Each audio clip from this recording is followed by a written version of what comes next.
کیا آیت کریمہ وقالت الیہود عزیر ابن اللہ وقالت النصارى مسیح ابن اللہ، حضرت عزیر کو معبود مانتے تھے، حضرت عیسیٰ کو اپنا معبود مانتے تھے، بات میں آئی کہ نہیں؟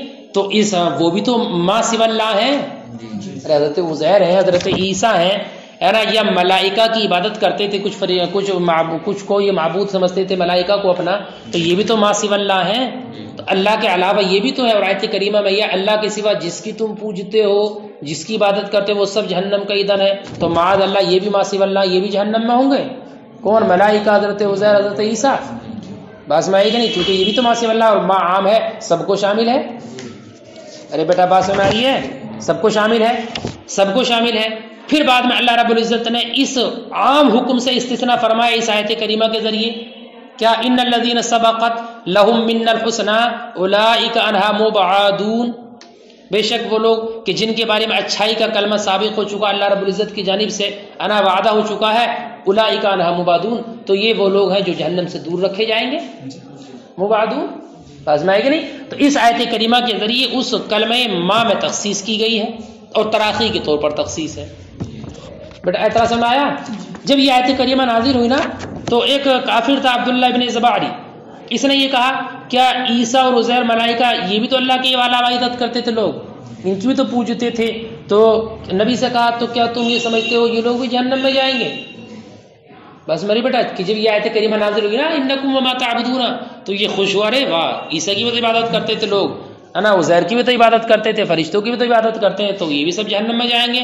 تو نبی اکرم سے اس نے پوچھا، تب یہ آیت کریمہ نازل ہوئی تھی ان الذین سبقت لہم منا الحسنی اولئک عنہا مبعدون۔ بیٹا بات سمجھ آ گئی؟ جب یہ آیت کریمہ نازل ہوئی تو اعتراض یہ کہ یہ تخصیص کی گئی ہے تراخی کے طور پر۔ جواب سنو، جواب یہ دیا ہے کہ اللہ تعالیٰ کا جو ارشاد ہے انکم وما تعبدون من دون اللہ حسب جہنم، یہ حضرت عیسیٰ کو شامل ہی نہیں ہے، عیسیٰ عزیر وغیرہ کو یہ شامل ہی نہیں ہے۔